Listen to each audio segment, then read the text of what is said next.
আল্লাহ সুবহানাহু ওয়া তাআলা বলছেন, ইনিল হুকমু ইল্লা লিল্লাহ, শুধুমাত্র হুকুম আমি আল্লাহ সুবহানাহু ওয়া তাআলা। আমি সৃষ্টি করেছি। আলা লাহুল খালক ওয়াল আমর, সৃষ্টি করেছি আমি, মাতব্বরি করবে তুমি, তা কিভাবে হয়? আল্লাহ তাআলার সৃষ্টি মানুষ, তার বেঁচে থাকার অধিকার আছে এবং এটি সবচেয়ে বড় অপরাধ যে এই নিরপরাধ মানুষকে হত্যা করা। অর্থ অনর্থের মূল, এটি কিন্তু একটা ভুল কনসেপ্ট। অর্থ অনর্থের মূল কে বলেছে? আল্লাহ তাআলা বলেছে, হুয়াল্লাযী খালাকা লাকুম মা ফিল আরদি জামিআন, এই পৃথিবীর যা কিছু আছে সবকিছু আমি তোমাদের জন্য সৃষ্টি করেছি। রাতারাতি আঙ্গুল ফুলে কলাগাছ হয়ে যাওয়ার সেই ছিদ্রগুলো বন্ধ করে দেন, অটোমেটিক দারিদ্র্য বিমোচন হয়ে যাবে।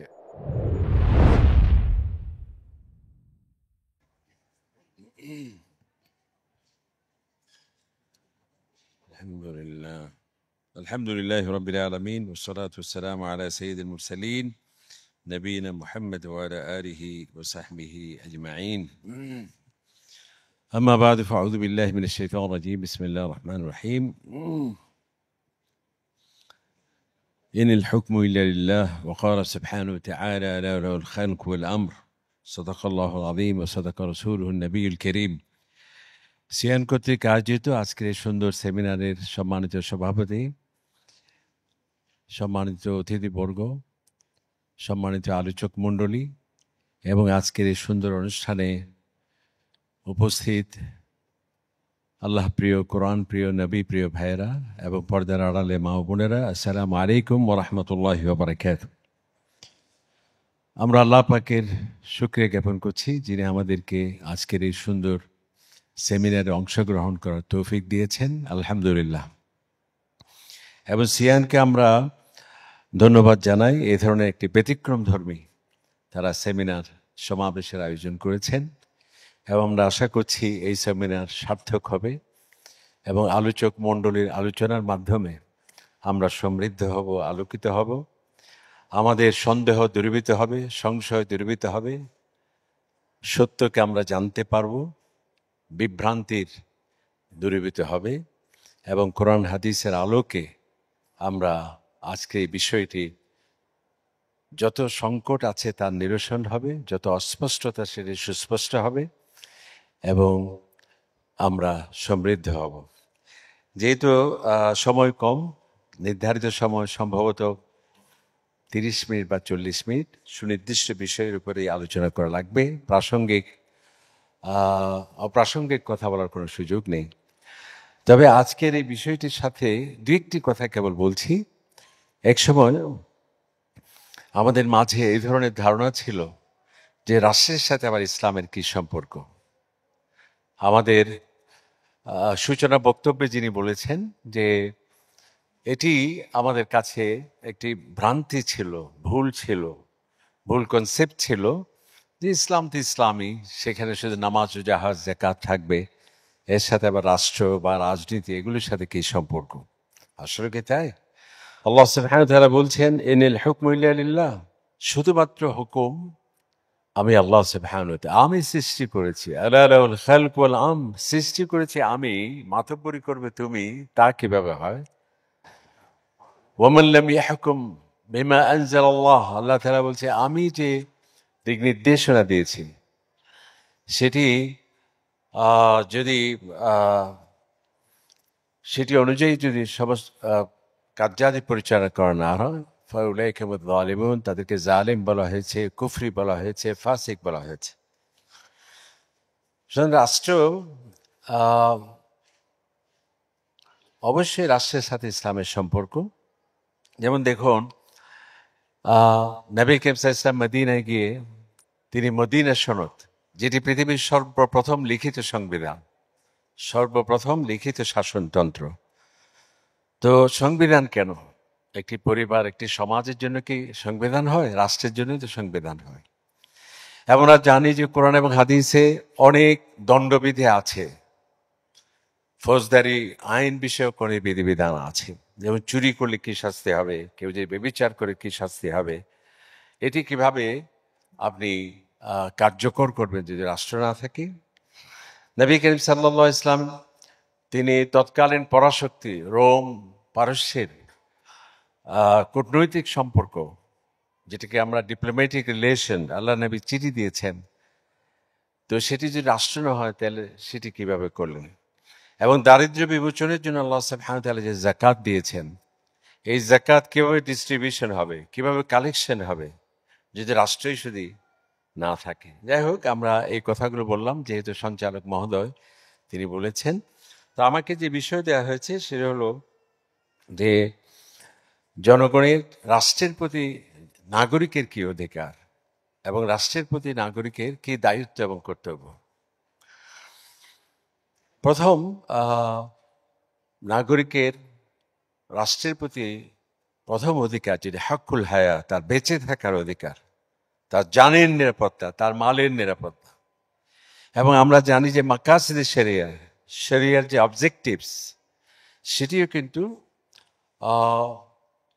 রাষ্ট্র জানের নিরাপত্তা, মালের নিরাপত্তা এবং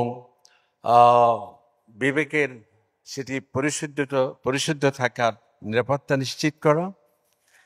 একটি রাষ্ট্রের যে লক্ষ্য এবং উদ্দেশ্য, শরিয়ারও কিন্তু সেটি প্রধান লক্ষ্য এবং উদ্দেশ্য।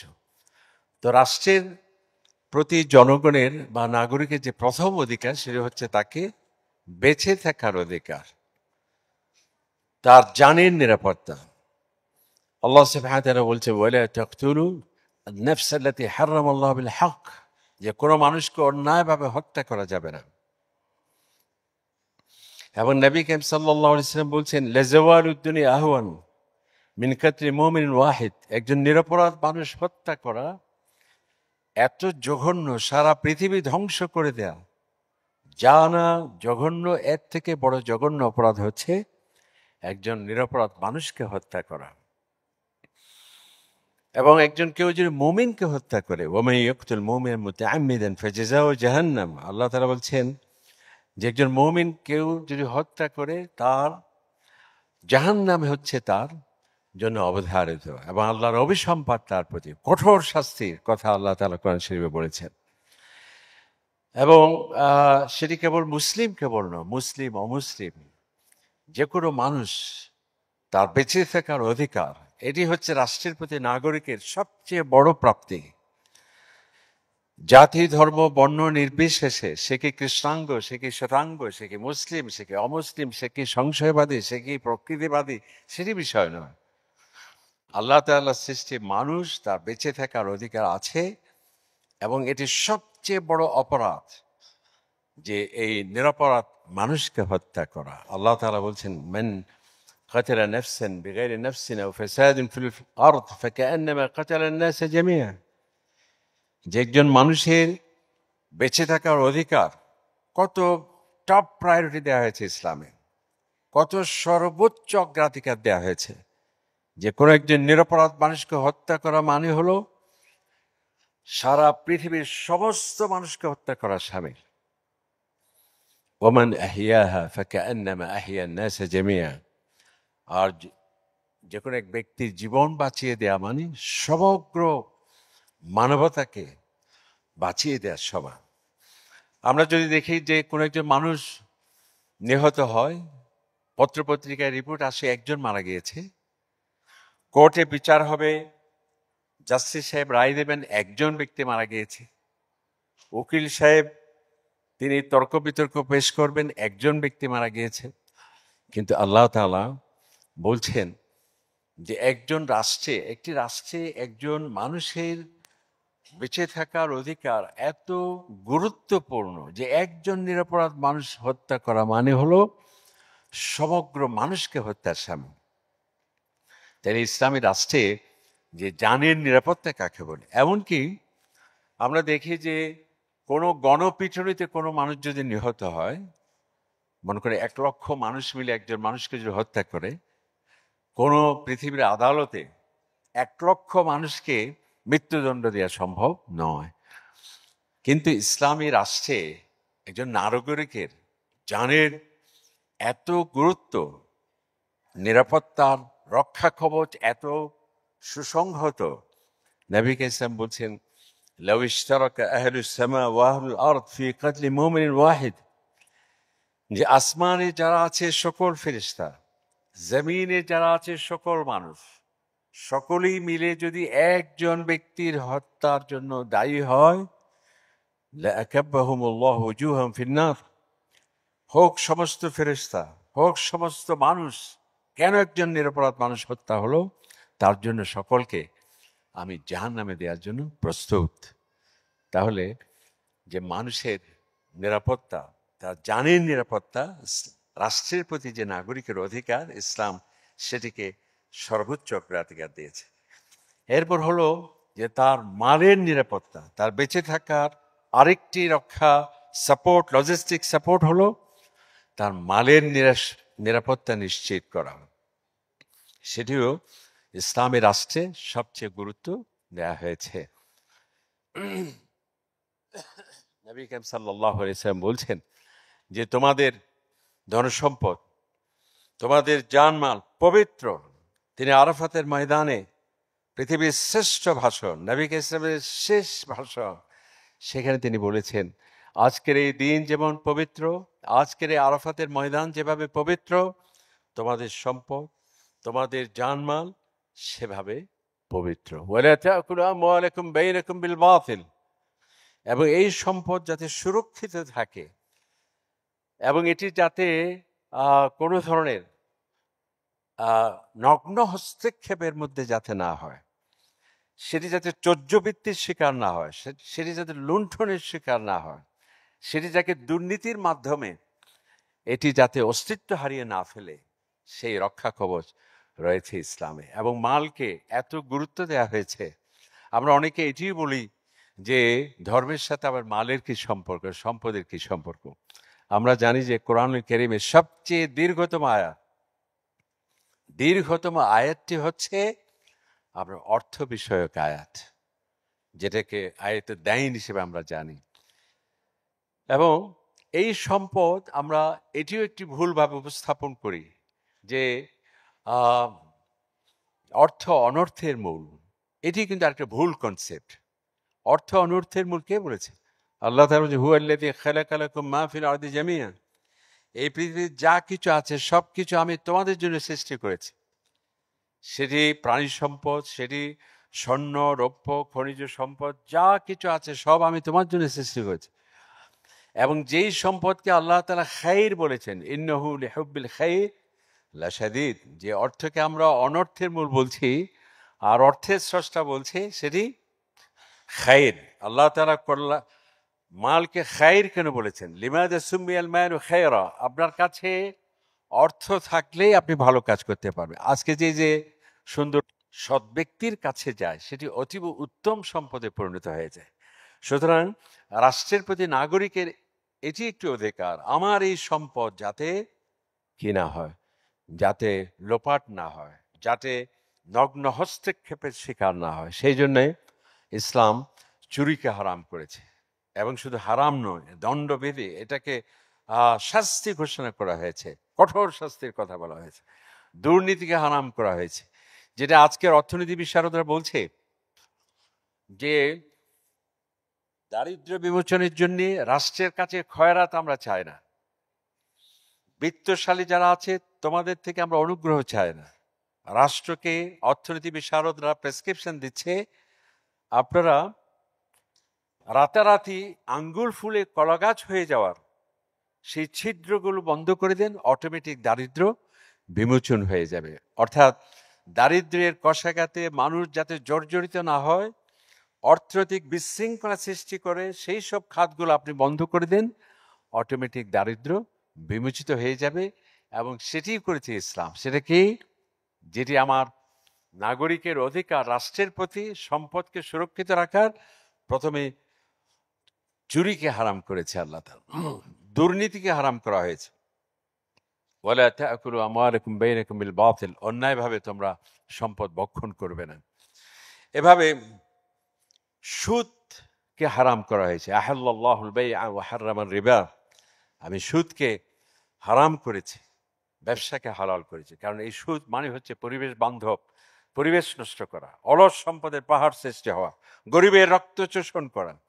এমনকি যে ধর্মের অস্তিত্বের স্বীকার করত না, কার্ল মার্কস, তিনি তার ডাস ক্যাপিটালে বলেছেন সুদ এক জঘন্য অপরাধ, যেটি গরিবের প্রত্যক্ষ এবং পরোক্ষভাবে রক্ত শোষণ করা। সুতরাং রাষ্ট্রের দায়িত্ব হচ্ছে মানুষের এই যে সম্পদের নিরাপত্তা নিশ্চিত করতে হলে চুরি বন্ধ করতে হবে, ডাকাতি বন্ধ করতে হবে এবং সুদকে বন্ধ করতে হবে। এরপরে স্পিড মানি, উৎকোচ, এটিও কিন্তু মানুষের সম্পদের উপর একটি অবৈধ হস্তক্ষেপ। আমার নবীজি সেই জন্য ঘোষণা করেছে আর রাশি ওয়াল মুরতাশি কিলাহুমা ফিন্নার, যে সুদ গ্রহণ উৎকোচ গ্রহণ করবে বা দেবে দুজনই জাহান্নামে। এমনকি ধর্মীয় অনুভূতিকে কাজে লাগিয়ে যাতে এই সম্পদ হাতিয়ে না যায় সেই ঘোষণাও দিয়েছে ইসলাম। আজকে যে বলা হয় যে ধর্ম ব্যবসা, এটি কোনো আধুনিক কোনো স্লোগান নয়, এটা তো আমাদের ইসলামই সেটি বলেছে যে ধর্মকে উপজীব্য করে তুমি মানুষের পকেট হাতিয়ে নেবে, তাও চলবে না।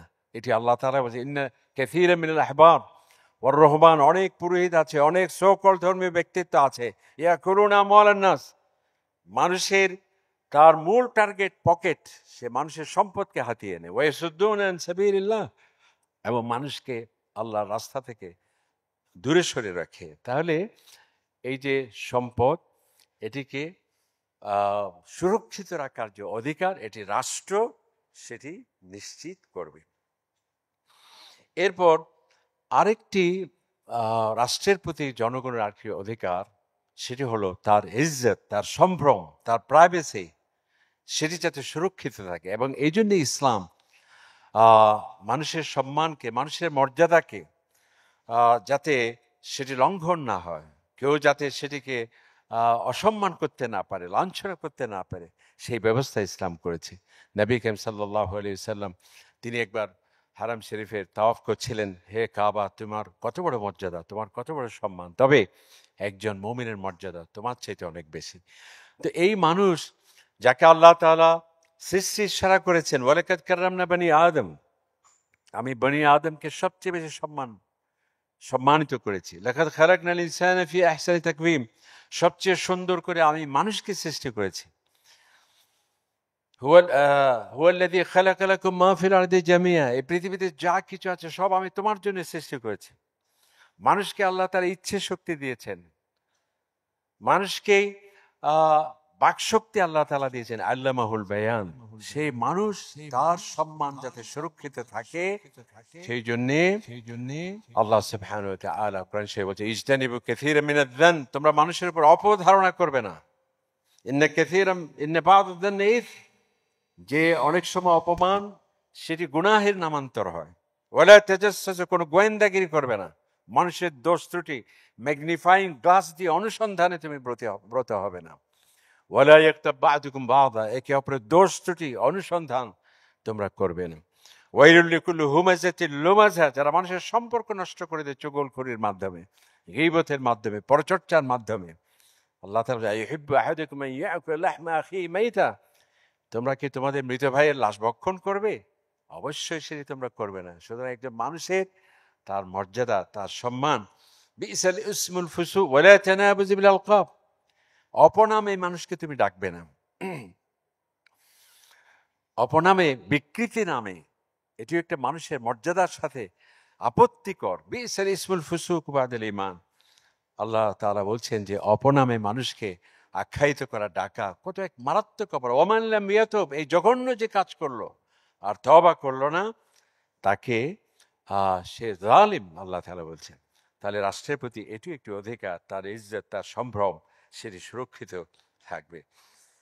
এরপর হলো তার আরেকটি অধিকার হচ্ছে সামাজিক সুবিচার, রাষ্ট্রের দায়িত্ব এবং কর্তব্য, এবং জনগণের সেটি অধিকার। সোশ্যাল জাস্টিস, আইনের চোখে সবাই সমান, জাতি ধর্ম বর্ণ নির্বিশেষে।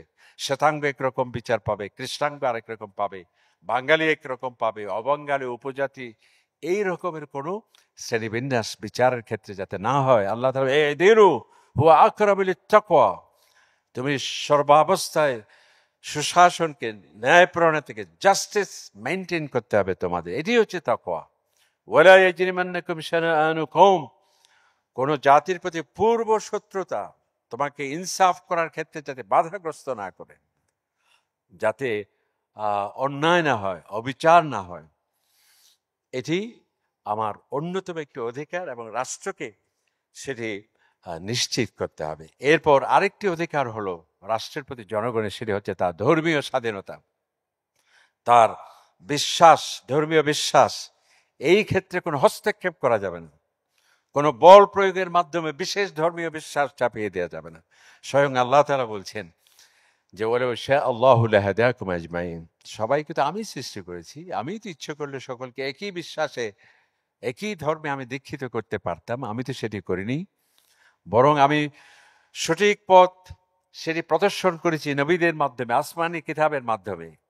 এরপর সত্য কোনটি, মিথ্যে কোনটি, সেটি বেছে নেওয়ার সেই যোগ্যতা, সেই মেধা, সেই দূরদর্শিতা, বিচক্ষণতা, বুদ্ধি তাকে আমি দিয়েছি। ইন্না হাদাইনাহু সাবিল ইম্মা শাকিরা ওয়া ইম্মা কাফুরা। এখন সে ইচ্ছে করলে হেদায়েতকে গ্রহণ করে মুমিনও হতে পারে, আবার সে কাফিরও হতে পারে। ফামান শাআ ফালিউমিন ওয়া মান শাআ ফালিয়াকফুর। যে ইচ্ছে সে আস্তিক হবে, নাস্তিক হবে, সংশয়বাদী হবে বা মুমিন হবে। এক্ষেত্রে জোর করে কোনো ধর্মীয় বিশ্বাস চাপিয়ে দেয়া, এটি একটি রাষ্ট্রের বড় দায়িত্ব। যে বিশেষ ধর্মের অনুসারী বলে সে বিশেষ সুবিধা পাবে, অন্য একটি ধর্মের অধিকারী বলে সে বঞ্চিত হবে, এটি কিন্তু ইসলাম অ্যালাউ করে না। আল্লাহ তাআলা আফাআনতা তুকরিহুন নাস হাত্তা ইয়াকুনু মুমিনিন, আপনি কি বল প্রয়োগ করবেন সকলে একই ধর্ম হয়ে যাবে? লাস্তা আলাইহিম বিমুসাইতির, আপনাকে আমি শক্তি প্রয়োগ করে করার জন্য আমি প্রেরণ করিনি। সুতরাং মানুষের যে ধর্মীয় বিশ্বাস, লা ইকরাহা ফিদ্দীন, এটি হচ্ছে রাষ্ট্র। আজকে যে অসাম্প্রদায়িক রাষ্ট্রের কথা বলা হয়, সাম্প্রদায়িক সম্প্রীতির কথা বলা হয় এবং ধর্মীয় স্বাধীনতার কথা বলা হয়, এগুলো সব আমাদের স্লোগান। কিন্তু দুর্ভাগ্যের বিষয়, অন্যরা সেটিকে এত আধুনিকভাবে নিয়েছে, এত মার্জিতভাবে, এত বুদ্ধিভিত্তিকভাবে এই চর্যাবৃত্তি হয়েছে, যেটি আমরাই ওনার, অথচ আমরা তাদের সেই চমকপ্রদ স্লোগানে বুলিতে আমরা খুবই উদ্বেলিত, তাদেরকে আমরা বাহবা জানাচ্ছি, অথচ এটি আমাদেরই স্লোগান। আল্লাহ তাআলা বলছেন লা ইকরাহা ফিদ্দীন, কোনো জোর জবরদস্তি করে কোনো ধর্ম মত কোনো ব্যক্তির উপর চাপিয়ে দেয়া যাবে না। এরপর হলো আরেকটি রাষ্ট্রের প্রতি জনগণের অধিকার, সেটা হলো বৈষম্য থাকবে না রাষ্ট্রের কাছে। কে নারী, কে পুরুষ, পুরুষ শাসিত রাষ্ট্র, এগুলো কোনো রাষ্ট্রে সেগুলো মেনে নিতে পারে না। একজন নারী বলে সে অবহেলিত হবে, একজন পুরুষ বলে সে সর্বোচ্চ অগ্রাধিকার পাবে, এই কথা চলবে না। বরং নারীদের রয়েছে অধিকার, পুরুষদের রয়েছে অধিকার। আজকে যে আমরা সম অধিকারের কথা বলি, এটা কিন্তু এক্স্যাক্টলি কোরআনের একটি হুবহু আয়াতের অনুবাদ, অথচ আমরা বাহবা দিচ্ছি অন্যদের, পশ্চিমাদের, যে কি সুন্দর স্লোগান নারী এবং পুরুষের অধিকার, যেটি বৈষম্যহীন রাষ্ট্রের সাথে খুবই একটি গুরুত্বপূর্ণ একটি উপাদান, অথচ আমাদেরই। আল্লাহ তাআলা ওয়ালাহুন্না বিল মারুফ মিসলুল্লাযী আলাইহিন, হুবহু অনুবাদ, আক্ষরিক অনুবাদ, যে তোমার উপর নারীর যেভাবে অধিকার, নারীর উপর তোমার রয়েছে যেভাবে অধিকার, সমভাবে উত্তম রূপে তোমার উপর রয়েছে নারীর অধিকার। সুতরাং কৃষ্ণাঙ্গ এবং শ্বেতাঙ্গ রাষ্ট্রের কাছে দুজনেই সমান। আমার নবী বলেছেন লা ফাদলা লিআরাবিন আলা আজমি, অনারবের উপর আরবের, আরবের উপর অনারবের কোনো শ্রেষ্ঠত্ব নেই, এবং কৃষ্ণাঙ্গের উপর শ্বেতাঙ্গের, শ্বেতাঙ্গের উপর কৃষ্ণাঙ্গের কোনো শ্রেষ্ঠত্ব নেই। ইল্লা বিত্তাকওয়া, তাকওয়াই হচ্ছে তোমাদের মর্যাদার মাপকাঠি। সুতরাং এই বৈষম্য কোনো ক্ষেত্রে, সে বংশকৌলীনের ক্ষেত্রে বৈষম্য হতে পারে না। কে একজন নিঃস্ব, কে ঐশ্বর্য বৈভব প্রতিপত্তির অধিকারী, এক্ষেত্রে রাষ্ট্রে যে শিল্পপতি, যে বিত্তশালী, তাদের প্রতি থাকবে একরকম, আর যে হতদরিদ্র তার দিকে থাকবে আরেক রকম। সেটি রাষ্ট্রের কাছে জনগণের প্রাপ্তি সেটি হতে পারে না। আরেকটি হচ্ছে রাষ্ট্র এক ব্যক্তির স্বাধীনতা, এটি তার নাগরিক অধিকার। রাষ্ট্র কোনো ব্যক্তি তার স্বাধীনতায় হস্তক্ষেপ করবে না। সেটি যেমন তার মতামত প্রকাশের স্বাধীনতা, এক্ষেত্রে কোনো হস্তক্ষেপ থাকতে পারবে না। আমরা দেখেছি নবী করিম সাল্লাল্লাহু আলাইহি সাল্লাম হুদাইবিয়ার সন্ধিতে যখন একটা খুব কঠিন পরিস্থিতি বিরাজ করছিল এবং অনেকটা সন্ধি সেটিকে প্রকাশ হতে যাচ্ছিল, চুক্তি হয়েছে, হযরত ওমর রাদিয়াল্লাহু তাআলা আনহু, দেখুন মতামত প্রকাশের স্বাধীনতা কাকে বলে, নবীকে ইসলামের কাছে এসে বললেন, আওয়ালাস্তা বিরাসূলিল্লাহ, ইয়া রাসূলুল্লাহ, আপনি কি আল্লাহর রাসূল নন? নবীজি বললেন, বালা, হ্যাঁ আমি তো অবশ্যই। আওয়ালাইসাল ইসলামু বিদীনিল হক, ইসলাম কি সত্য ধর্ম নয়? নবী বললেন, বালা, অবশ্যই। আওয়ালাসনা ফাআলামা নুতি হাযিহি দানিয়া, তাহলে কেন আমাদের কেন এই দুর্বল চুক্তি আমরা মানতে যাব? তার মানে হলো এই যে মতামত প্রকাশের স্বাধীনতা, হযরত ওমর রাদিয়াল্লাহু তাআলা এই যে কথা বললেন, তার জন্য তাকে ঈমান থেকে খারিজ করে দেয়া হয়েছে? নাউজুবিল্লাহ।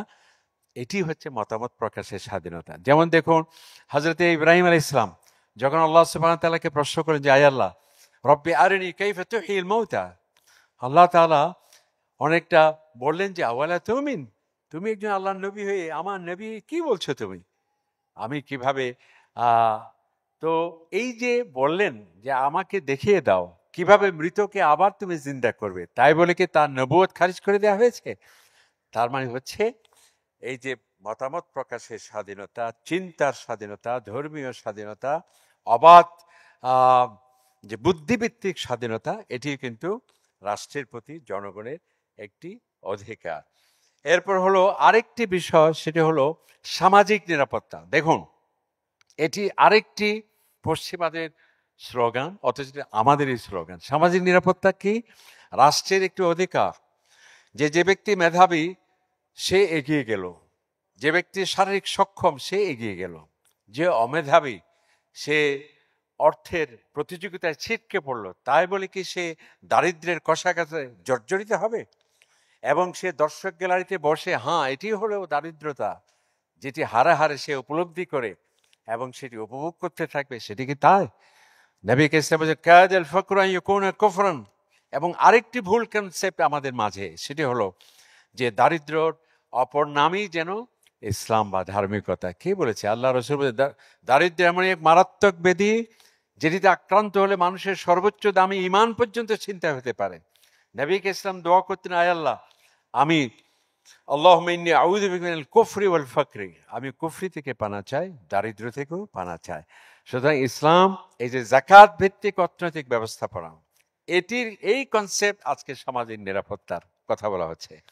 তো একটি সমাজ রাষ্ট্রের প্রতি নাগরিকের অধিকার, সে কোনো কারণে যদি বঞ্চিত হয়, হয়তো দরিদ্র হয়, তার দারিদ্র্য বিমোচনের জন্য কার্যকরী ব্যবস্থা ইসলামে থাকতে হবে। আরেকটি হচ্ছে, সময় যেহেতু কম, যে রাষ্ট্রের প্রতি জনগণের একটি অধিকার, আমার শাসক কে হবে সেই শাসক নির্বাচনের ক্ষমতা জনগণের থাকতে হবে এবং সেই শাসক যদি ভুল করে তাকে দৃষ্টি আকর্ষণ করা হয়, তাকে সংশোধনের বার্তা দেওয়া হয়, এরপরেও যদি সে ভুলের উপর থাকে, স্বেচ্ছাচারিতায় থাকে, তাহলে তাকে অপসারণ করার সেই ক্ষমতাও নাগরিকের থাকবে।